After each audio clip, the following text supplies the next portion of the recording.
Hello again, listener. You've tuned in to the Cosmic Frequency, the place where we strip it all down to the raw truth and tackle the questions that keep you up at night. Today, we're diving into something deep, something heavy. Two ideas that challenge everything you thought you knew about life and purpose.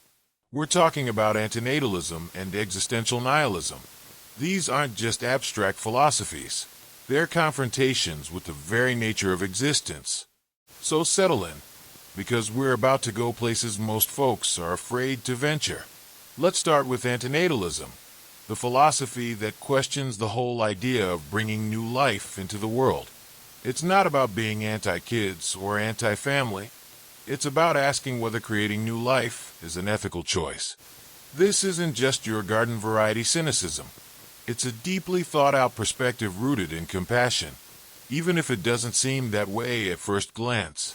Philosopher David Benatar is one of the modern voices of this idea. His book Better Never to Have Been puts the argument on the table, like a stark spotlight at midnight. Benatar says life is a balance sheet of pleasure and pain. The pain, he argues, is unavoidable.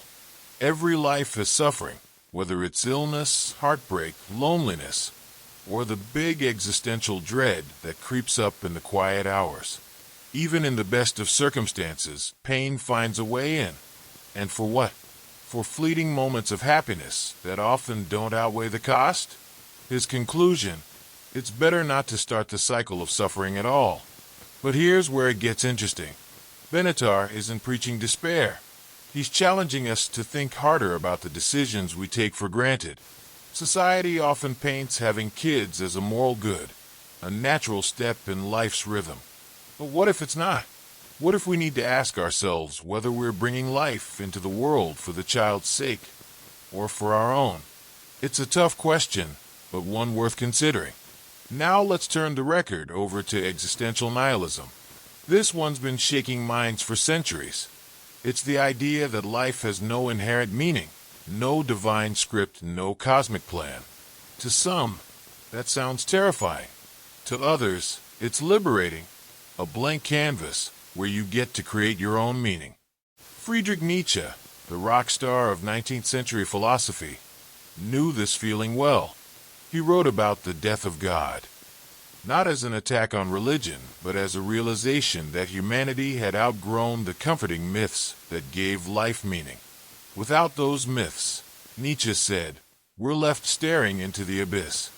That abyss, my friends, is existential nihilism, the realization that the universe doesn't care about us, and maybe it never did.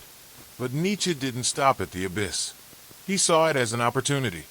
If there's no meaning handed to us, we're free to create our own. This is where his concept of the Übermensch, or Overman, comes in. The Übermensch doesn't crumble under the weight of nihilism. Instead, they rise above it, creating values and purpose out of the chaos. It's a call to arms for anyone brave enough to take control of their own narrative.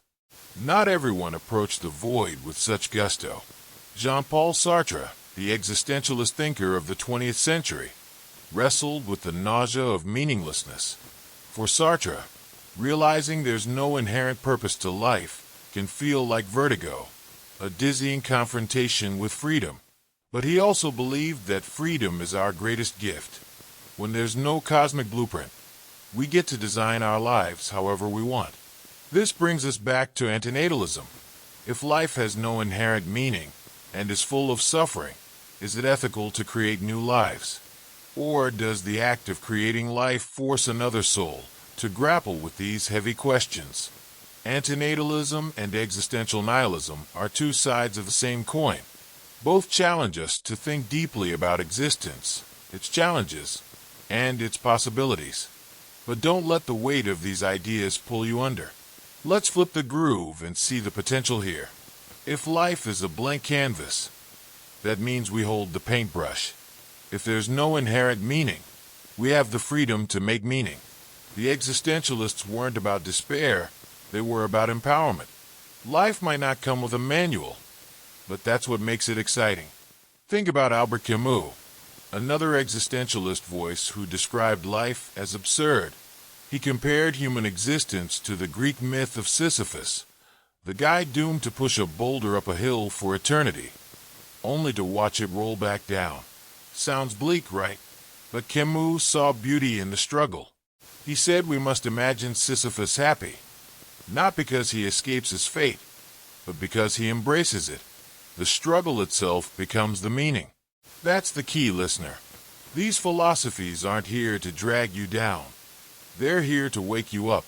They challenge you to face the raw truth of existence and then decide what to do with it. If life has no inherent purpose, that's not a void. It's an invitation. It's a chance to live authentically, to chase the things that truly matter to you. Antinatalism asks us to be honest about the pain and challenges of life. Existential nihilism reminds us that life's lack of meaning is an opportunity, not a curse. Together, they're not just critiques of existence, they're calls to action. So here's the challenge, listener. What do you want your life to mean? What values will you create? What passions will you chase? Life isn't here to hand you answers. It's here to give you the freedom to find your own. Next time you find yourself staring at the stars, wondering what it's all about, remember this. The universe doesn't have to make sense for you to find beauty in it. The world doesn't have to be kind for you to be kind. And life doesn't need a cosmic purpose for you to make it meaningful.